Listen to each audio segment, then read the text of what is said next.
All right, guys, I just had the most amazing conversation with Chef Maneet.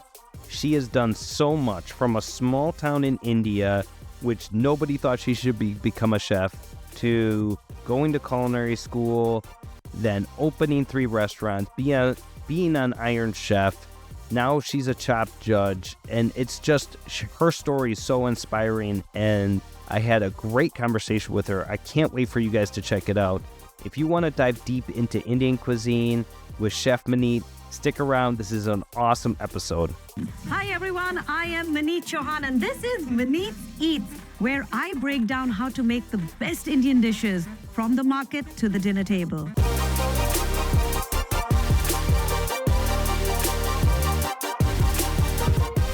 Hey everybody, welcome to another episode of the Duce Raymond Podcast. Today I have a very special guest, Maneet. Chef Maneet, it's so good to see you.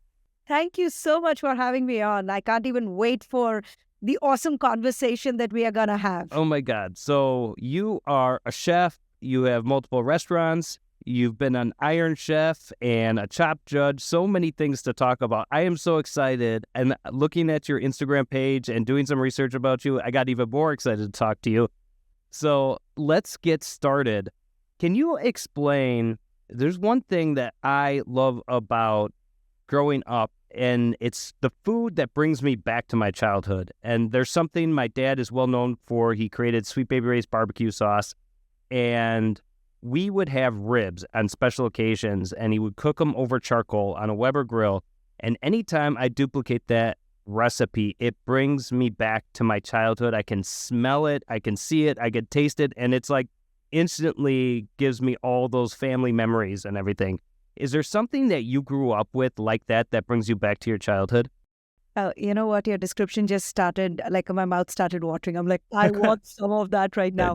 Well, you know what? There'll be 2 dishes which take me back to childhood. One is, I grew up in India. So Sunday mornings I used to get up to the sound of, like, literally, right? So it was my mom making fresh butter from all the cream that she'd collected the entire week. Oh, okay. She would be churning it with a wooden churner, and her rings would be hitting the wooden churner.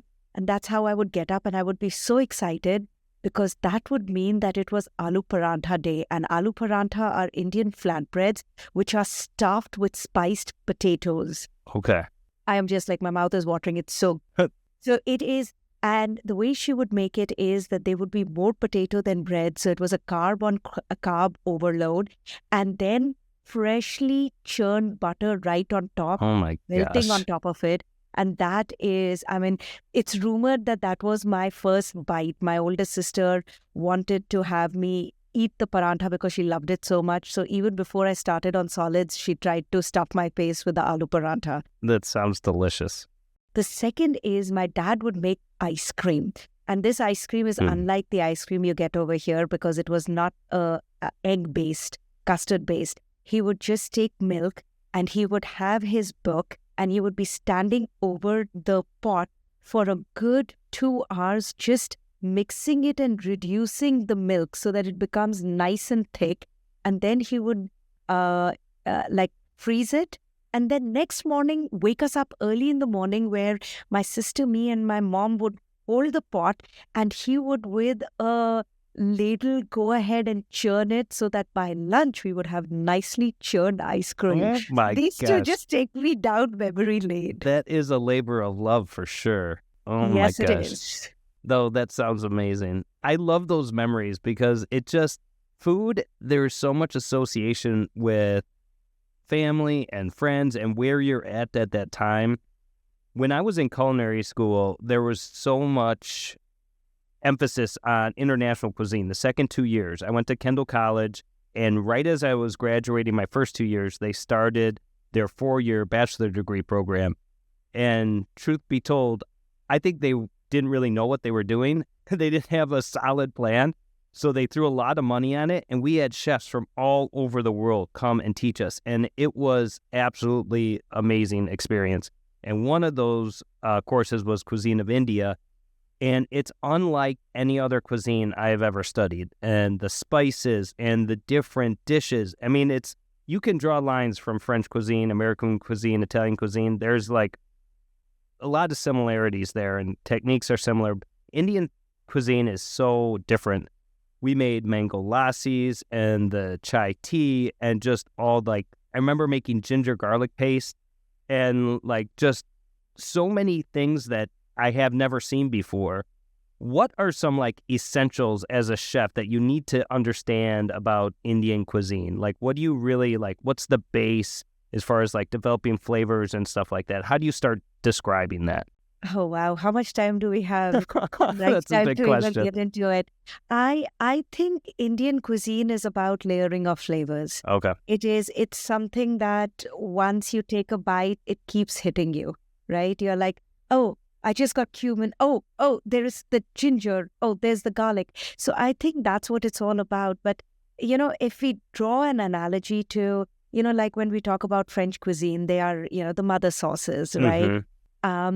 Indian cuisine is such an amalgamation of everybody who's come to India, right? Like there is this perception of northern Indian food, which was because of, the Persian influence, or in Goa, which is like a western coastal region, it has Portuguese influence. There is French influence in Pondicherry. There is Chinese influence in northern Eastern India. So there is a lot, but to me, I think it's just the layering of flavors. It is, even when you're you're cooking in layers. It's not just one step. It is, you start with the oil, right? Then you bloom the spices in it. Then you put the onions in it. Then, the famed ginger garlic gets into it. Then the tomatoes, then more spices, then whatever goes in, then build those flavors. Then you finish it with the tadka, which is like, like in French cuisine, there is au beurre when you finish everything with butter. In Indian cuisine, you finish it with a tadka, which is a spiced oil. Okay.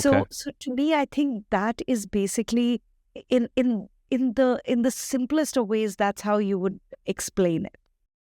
How did you get started, like really being interested in food as far as this is going to be my career? And when did that culinary journey start? And then where did you go to culinary school? Was it in the States or was it in India?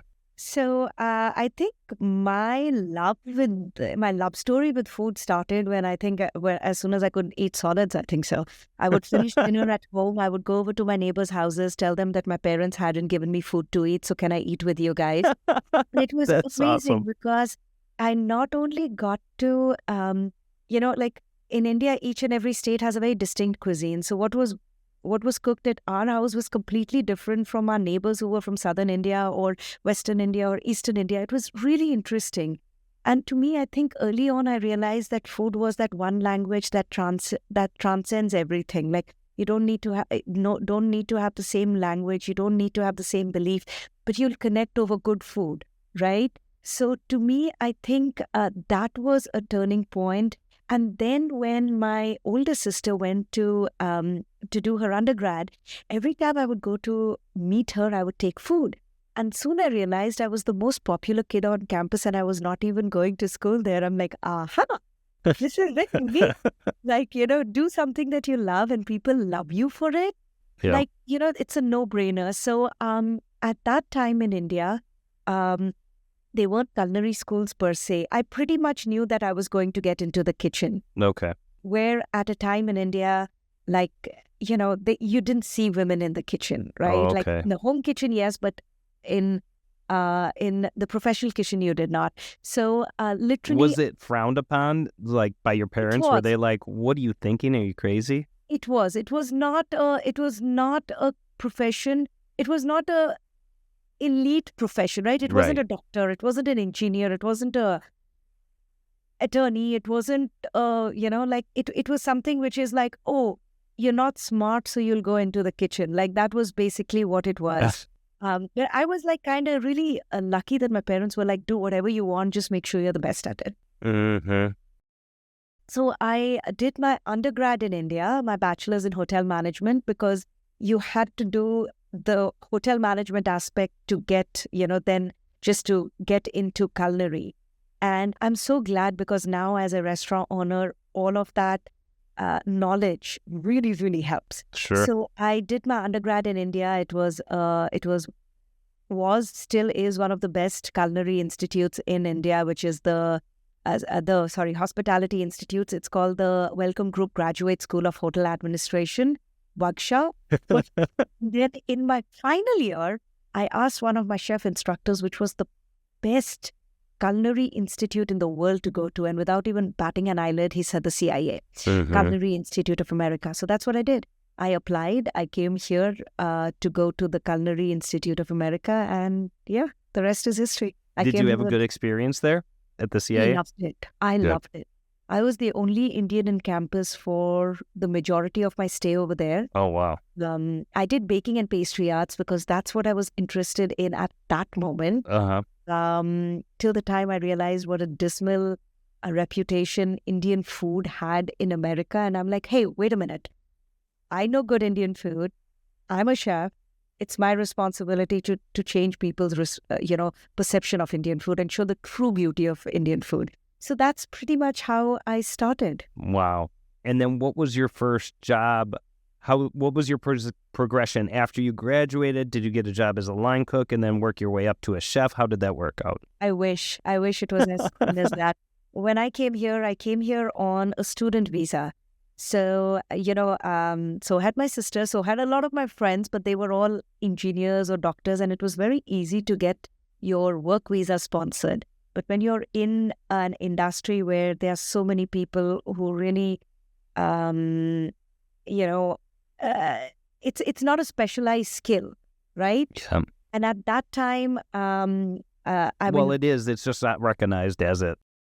Wasn't at that time. Yeah.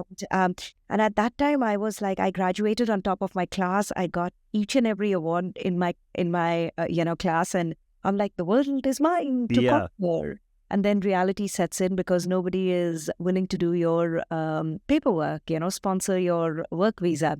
So at that time, it was really interesting. My uncle and aunt, they were opening an upscale Indian restaurant in Cherry Hill, which is very close to Philadelphia. Okay. And they were like, listen, we are looking for somebody. If you're interested, and that's what I did. So for the next 4 years, it gave me a great perception of Indian food. It gave me a great depth of knowledge as to, because I was customer facing. So I got so much like valuable information. And from there, I went to Chicago, worked there for some time, New York. When were you in Chicago? What years were you in Chicago? Chicago, I was there in 2004, 2005. Really? That's when we opened our first restaurant, was 2005. I remember. I just graduated from Kendall in 2005. I remember hearing about it. So so Chicago and then New York. And then around 2011 is when I had my daughter, and I'm like, this is it, right? Like the best example that she'll have in front of her is me. So I'm like, I'm going to go entrepreneurial. I wrote a book at that time. Okay. And then started the process of looking at opening a restaurant. Oh, wow. Okay. And then I'm so interested. You can see I keep on going back to the story. So after that, when did the Iron Chef, the first Ask with Morimoto, did that come after you opened your first restaurant, or how did that work? No, so in 2007, you know how it is, right? And now a part of our job has become to do the morning shows and the rounds and stuff, do demos. So my PR company, I was in New York at that time. My PR company, this was one of the pitches that they had done, was Iron Chef. And, I went up against Chef Morimoto. I love to say I came a respectable second. It's better than saying that I lost. But it was, I think that's where it started. And was that Iron Chef America or the original Iron Chef? No, this was Iron Chef America. Yes, okay. Yeah. That's what I thought. And then from there, they invited me to be on the next Iron Chef. From there, they invited me to be a guest judge on Chopped. I think it was the second or the third season. And then the next season, they invited me to be a permanent judge on Chopped. So that's pretty much what the progression was. And then, so it wasn't something that I actively reached out trying to do. Right. Something would just happen very organically. Yeah. And I was like, okay, I'm going to make the best of it. And that's what I did. So, I mean, now, of course, I've been doing it for such a long time, and, and I've realized that I'm a great competitor, and, and I mean, those are the things which kind of shine through, because also over the years, you figure out what, the hacks are, or like what it takes. Yeah. Right. So, I think that's what the progression has been. So I don't take being on TV as the main job. It's like, if it comes, I'm doing it. But right. My restaurants and, everything else that I do, that's the main job. Well, new this morning, a local chef won big and donated tens of thousands of dollars to help struggling restaurants in the process. Here's a big moment, courtesy of the Food Network. And the winner is...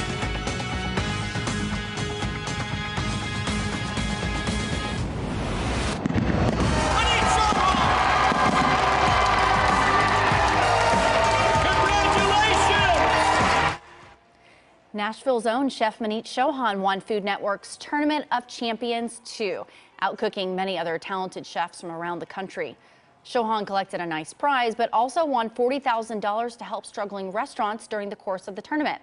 She picked the restaurants, including Arnold's here in Nashville, and the network made the donation. You know what? Winning this competition is even more special for me, because I think not only have I won it for myself, but I have won this for Nashville, right? And Nashville is home. It is such an incredible place. Well, I liked what you had to say when you were talking to Sean about how be the best. Don't become a chef to be on TV. Yeah. Become a chef to be the best at what you do, and TV or whatever the next, goal or opportunity will come. Just focus on being the best at what you do, and those opportunities will come. And I think that's so true. And even more today with social media, if you're posting about everything you're doing and you're really good at it, there's opportunities abound for sure. Absolutely. And especially with young kids. Like, Yep. To me, that's the first question I ask them. I'm like, why do you want to be a chef? Yeah. And they are like, because I want to be on TV. I'm like, think of another career then, but Yeah.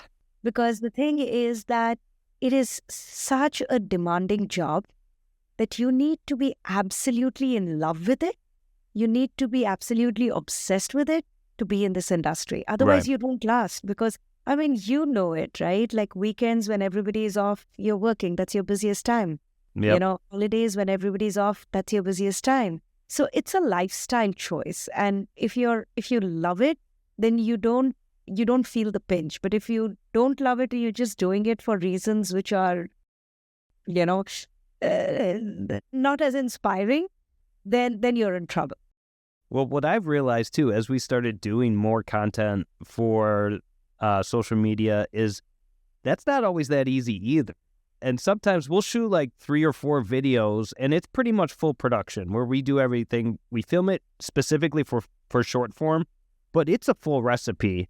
And I'll do 4 videos, and I'll come home and I'll just feel wiped, like I worked the line for 8 hours straight or something. And my wife looks at me and like, I feel like a baby or something because we just filmed videos and I'm exhausted. But people don't realize it's your mental capacity. You're actually cooking. You're talking to the camera. You're timing things out in the back of your mind.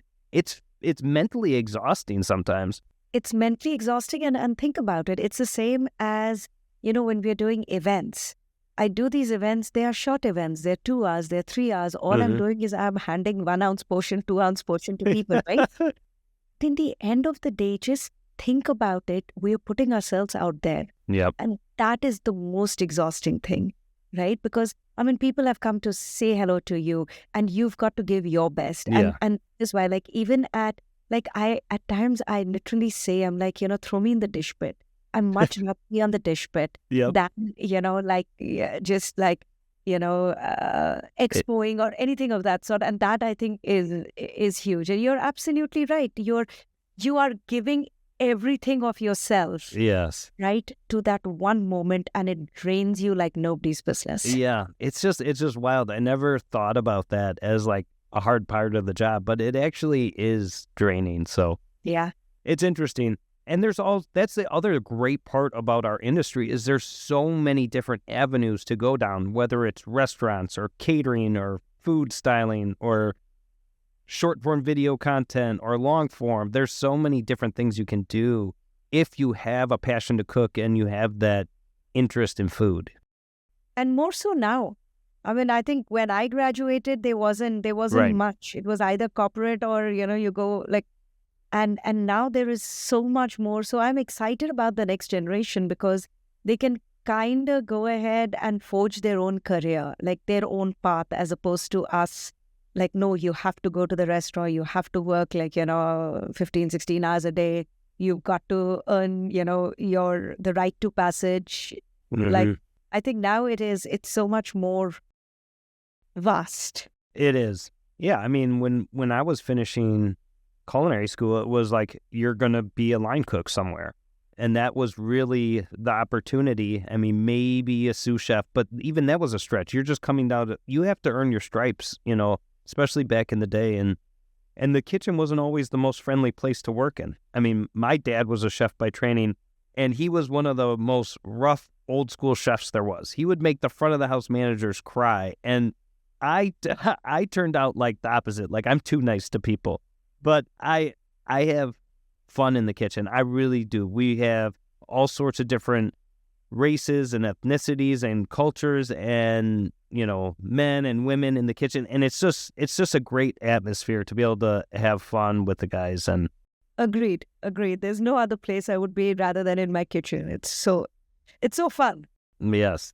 So let's talk about the restaurants. How did you get started with the first restaurant, and how did it evolve into? You have 3 restaurants now, is that correct? Yes, 3 restaurants right now. So it literally started with, as I just had my daughter and I had just finished my book. I had just done a book tour. You needed some more challenges in your life. Just wasn't enough. Yeah. And the interesting part was, so I get Chopped had just taken off. So a lot of people were reaching out. They're like, hey, would you like to open a place in Seattle, in LA, and I went to all of those places just to see what opportunities were there. And in between all of this, I get a phone call, would you like to open something in Nashville? Now, never been to Nashville. Husband and I, we are business partners. I put the phone down. I turned to Vivek and I'm like, Nashville. I'm like, we were in New York, so we were under this misconception that we are in the food mecca of the world, right? We're like, okay, we arrived, we're never leaving. And I turned to him, I'm like, Nashville. And then we're like, we didn't know anything about Nashville. And we're like, who the beep goes to Nashville, right? But apparently we do. Because we literally, the next week, we flew down to Nashville. And there are some places where you feel that you've come home, and Nashville was one of those. Even though this was before the city it's become right now, before boom, right? And I'm talking about... I was there 2 years ago. It's nice. They have a lot of things going on there. That main strip it's expanding. You could tell they're putting a lot of money into it. Yeah. I mean, and the first time I came to Nashville was 2012. Is your restaurant around that downtown area? It is. It is very close to the downtown area. It's in an area called the Gulch. So a quick story. This is just kind of random, but when I was in Nashville, I was there for a brand building convention, right? And I was walking down the street, just like morning walk, had my AirPods in, and I walked by a cafe, and they had like seats outside, and I turned, and Marcus Samuelson was sitting outside drinking coffee and like all I said was, hey Marcus, I'm a chef, and shook his hand, and he he got it right away. Just like, he had no idea who I was, but he shook my hand, and you could tell that there was like a split-second connection there, a moment there. Yeah. He's great too. Oh my gosh. He is amazing. Because he's got a restaurant there. I think he was doing something for an opening of one of his restaurants, right? Not yet. Not yet. Oh, okay. Not yet. But yeah. But that is pretty much what it was. Like, a lot of people come to Nashville and they find their home, and that was the same with us. So we were like, okay, the plan was still to be based out of New York, but to commute to Nashville. But it's the South. The short project, the 6-month project took around 2 years. And November 18th, 2014, we opened Chauhan Ale and Masala House. That's also the day that my son decided to be born 3 months early. Oh my gosh, I was the not there same at the day? opening of my own restaurant because in the morning, after a major surgery, apparently they don't let you out. And that's how we decided to move to Nashville. We were like, okay, if he's so adamant in being a Nashvilleian, who are we to stop it? And then we made the best of it. So Wow. over the last 10 years, we've opened 4 restaurants in Nashville. 2 of them we had to close due to COVID. Sure. But yeah, Chauhan just celebrated 10 years. Mockingbird 7. Congratulations. I mean, Thank that's you. amazing. 10 years in any business, but especially the restaurant business, is amazing. It's crazy. And then end of year before last, we just opened our first concept, Eat by Maneet Chauhan in Disney Springs in Orlando. So Oh, wow. yeah, so it's like it's exciting, So are the 3 restaurants, are they similar in concept or are they completely different? completely different. So Chauhan is it's Indian with with a southern international flair to it. Interesting. Okay. And then Mockingbird is more it's retro modern Americana. And then we have No Indian influence? no Indian influence at all. Wow. Okay. And then That's cool. Eat is a QSR, so it's a quick casual restaurant, and that is in Disney Springs. So fun things like chicken tikka pizza, because Nice. we know that the audience that we are serving to doesn't know much about Indian food, so we are slowly, one person at a time, converting them to Indian food. That is so cool. So something that I'm interested in is, as we have a catering business, we have a small restaurant, we're starting to expand and build a new restaurant. How do you kind of manage your time? And my question is, like, I want to be in control of certain things all the time. How do you delegate those things out and kind of let some of that go while still being the boss, so to speak? So as I was mentioning, my husband and I, we are business partners. I mean, we literally met when we did our undergrad in India. So I am exactly your personality, which is like, I want to know everything which is going on, have a pulse on everything. And earlier on, when we opened Chauhan, he literally sat down with me and had a conversation. He's like, it's your choice. Are you happy with one restaurant, or do you want to expand? And at that time, we made a very conscious decision that each and every business that we open with the aspect that it runs by itself. Yeah. Right? That it doesn't need him or it doesn't need me to be there to run. So smart. Is that difficult? Absolutely, right? But I think we have very slowly, and it's taken a long time, we have slowly honed down on standardizing the recipes. We know that in the end of the day, our biggest asset is our personnel. It's the people who work with us, right? 1000%. So training them, having faith in them, their flavors and our flavors need to jive together. Their pride in what is being put out and our pride in what is being put out, it jibes together. So it's, it is like anything, like even if we are in the kitchen, it's not going to be 100% foolproof, right? There will be mistakes that even we make. So just to have the grace to say okay to the mistakes we make, and also extend that grace to your team members, as long as it's not happening very often, right? So it's a matter of respecting them. It's a matter of having faith in them and standardized recipes and standardized operating procedures. That is really huge. Right. I like what you said there. But even if you were in the kitchen all the time, there's still going to be mistakes. And that's something that I've really come to understand in the last couple of years. And we've done a really good job hiring managers. We have, a director of Culinary, a general manager for our catering business. I don't necessarily have to be here for the operation to work. I still am involved in, managerial decisions and when we're making new policies and things like that. But I don't have to be here for everything, for the machine to keep running, if you will. And it And it's, I agree with you. It's interesting. At times, I feel that my job has at the restaurant is walking into the restaurant and saying, "Good morning, everyone," or I think social media, or being on the TV and putting my belts over there. Right? It seems like, to me, it seems like such a minuscule thing, but it's like one of my team members was saying that, "Chef, because you're doing that, people are walking through the door and letting me do my job." yeah. And I'm like, yeah, you're right. And it's really tough because we are type A personalities. We want to have control over it. Mhm. But to understand that and just let it go at times kind of really helps. Yeah. It's not easy, especially when it's first starting, but now I see the benefits of it, and that's the only way, like your husband properly realized, that's the only way you're going to be able to grow, is if you're able to move on so you can expand and do more things. Otherwise, you might as well just have one restaurant and be there all day, Yeah. you know? And be happy and satisfied with it. That's basically what it is. Right. Awesome. So this is my funny story I was telling you about. So we set up an interview. I had Oliver reach out to people asking if they'd be interested in the podcast, and you accepted. I was like, all right, cool.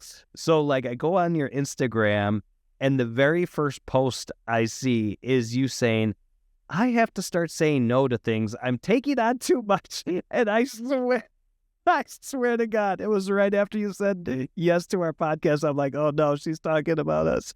It's so No, funny. no, that's not true. To me, I do say yes to a lot of things.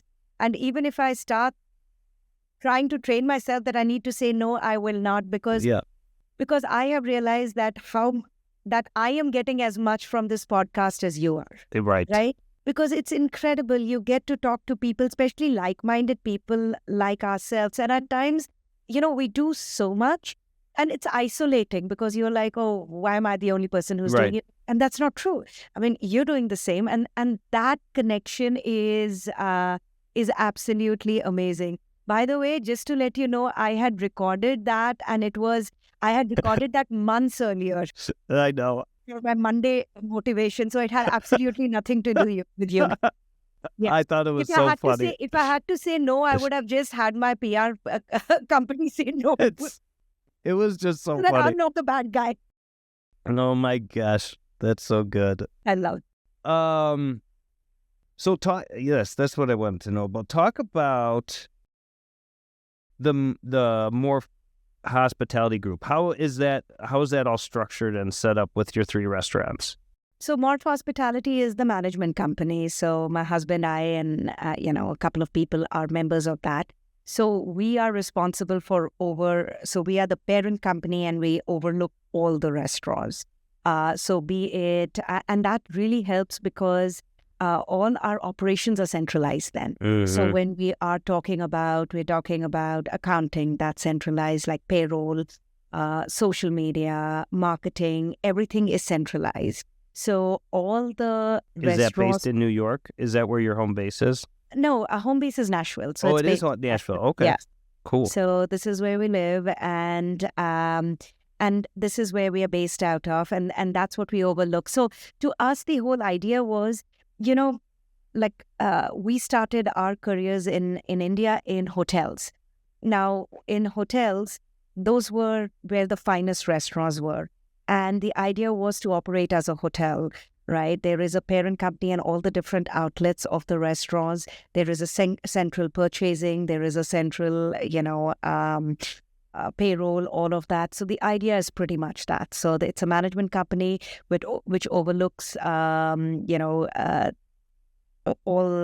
the outlets, and we support all the outlets in, Does your husband have a day-to-day in the business, or is He does. He is the CEO of the company. okay? So he's the he's the man who makes all the and he's very in terms of the financial aspects, he's very astute and very That's on good. top of everything. Like it's like things that I'm more creative. Sure. And so there are a couple of things that I would not even look into, and he'll be like, do you know this month how much we paid for like blah blah blah, and I'm like, no, he's like, I think they're like, so all of those kind of things.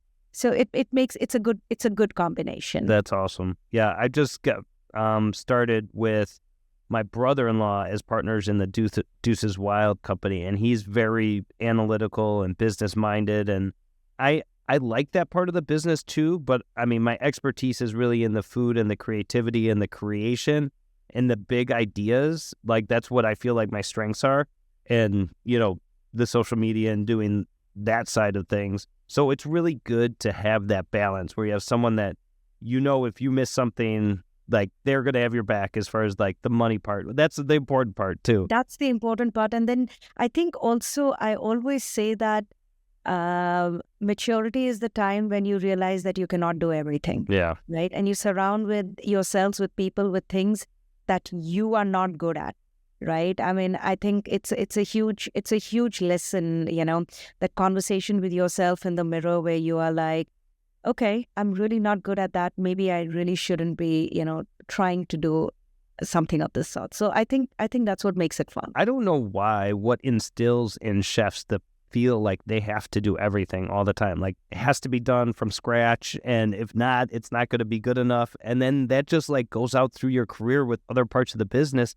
And you have to be comfortable using partners. And if someone requests sushi, don't try to make it yourself. Find the person that makes the best sushi possible. But chefs don't think like that. Absolutely. No. They're like, of course we can do it. It's the same. It's the classic thing of if you're competing and you're like, oh, I have 30 seconds left. Great. Let me make a shot. And then you become the first person who gets chopped. Hello. Yes, who's done that? That's so good. So talk to me a little bit about that experience on Iron Chef, because, okay, so in culinary school, we were all glued to the Food Network watching Iron Chef, and it would just be like the coolest thing ever. Like, if you got to be an Iron Chef, I am like so jealous that you got that experience. Oh my God. That you have arrived, yes.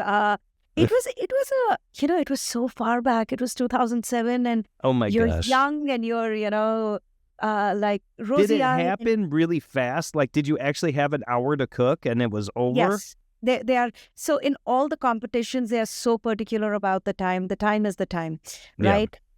Before and after, okay, there is a lot of, right? Yeah. Like, before it takes forever to start. But once the clock starts, there hasn't been a single competition that I've been on, and I probably have been on all of them, that they have ever stopped the time or compromised on the time, because that's where you get the drama.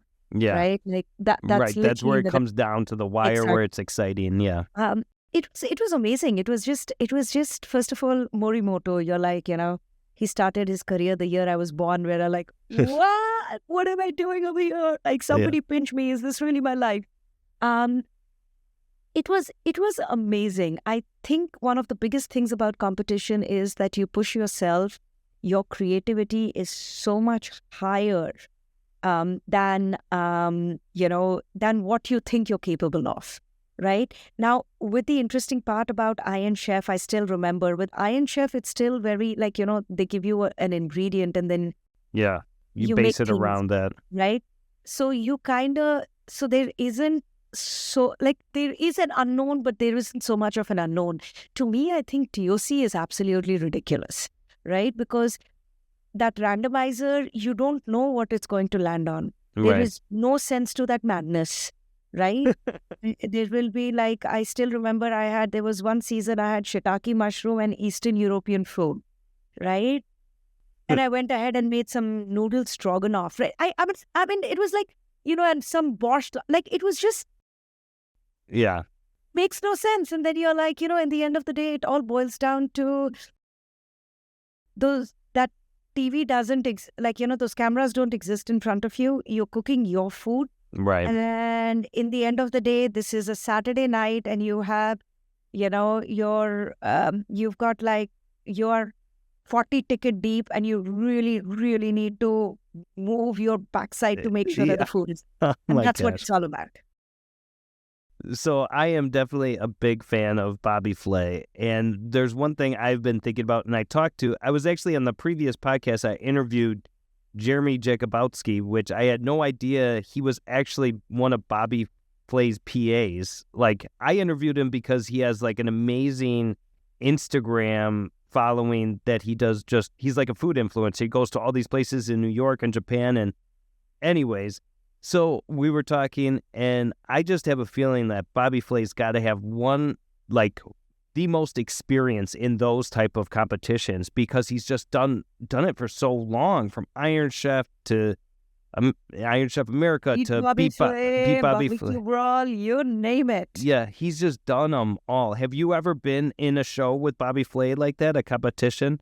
Many times. Yeah. Many times. So I've beat Bobby Flay. I've also competed against him. Oh, wow. I have won once. Really? That's amazing. That is not easy to do. And no, it's not. I have so much respect for his cooking skills. Like, I am blown away. And it is not that, his handle on flavors and his balance of textures and flavors are so strong that you can give him anything and he will come up with something which is absolutely spectacular. Yeah. So mad respect. Yeah. Yeah, it's amazing to think about, but I'm always like, I'm a huge Michael Jordan fan and Kobe Bryant. Like, I love watching the greats do what they do best, and it's just impressive to me of what he's been able to do throughout his career. So he's been he's been absolutely insane. Amazing. So what's next for you, Maneet? Do you have any other big plans or with restaurants or anything else? What is your focus now? I think at the present moment, it's so interesting that it is 2005. It is 5 years after COVID, but I think it's us in the restaurant industry. We definitely are, the trickle effect has definitely been there. So I think our big thing right now is to make sure that whatever we have is nourished and that is growing. So with our, Disney Springs, which is so exciting to be invited, like it's huge, right? Yeah, like, it's to be amazing. Invited in such mainstream, to have a cuisine which has been underrepresented for a very long time, to have that kind of representation. I definitely am continuing to do a lot of TV. There is something interesting which will be coming up, and I'm doing a lot of festivals, which I am loving to do. I get to meet a lot of people, demos, go to really fun places, right? Yeah. Like this year we did Bahamas, Saturday I'm getting on a cruise, then I come back and go to Puerto Rico, then Pebble Beach, so what I love about these festivals is that I get to meet like-minded chefs. Now they've become friends. We are Ohio, we did this incredible brunch with it was the Queens of the Kitchen, women chefs who have proven themselves in the industry. So it's, so those are the things that I'm doing. I'm enjoying those individual events. I'm enjoying those interactions, and then always open for new ideas and new, opportunities, because opportunities come from the most unlikely places at the most unlikely times. Absolutely. And that's where, me saying yes has really worked in my favor. That's why I'm going to continue saying yes. Yes.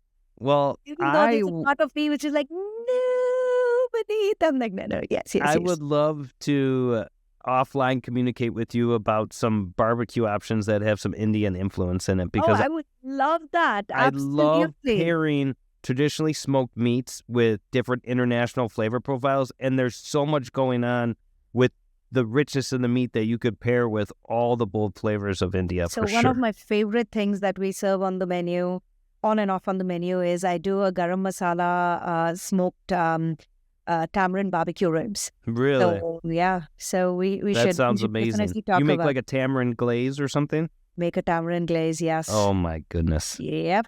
All right. Well, we should talk. I'll I would love that. send That you a would be message. We're amazing. opening a brand new restaurant next year, and it's going to be mostly American style barbecue, but I'm going to work in some specials. And like I said, influence from my last couple years of culinary school is international cuisine. There's just so much abundance of different I love flavors it. and different I mean, ideas. And seriously, imagine Korean style, like a good bulgogi or, Oh, yeah.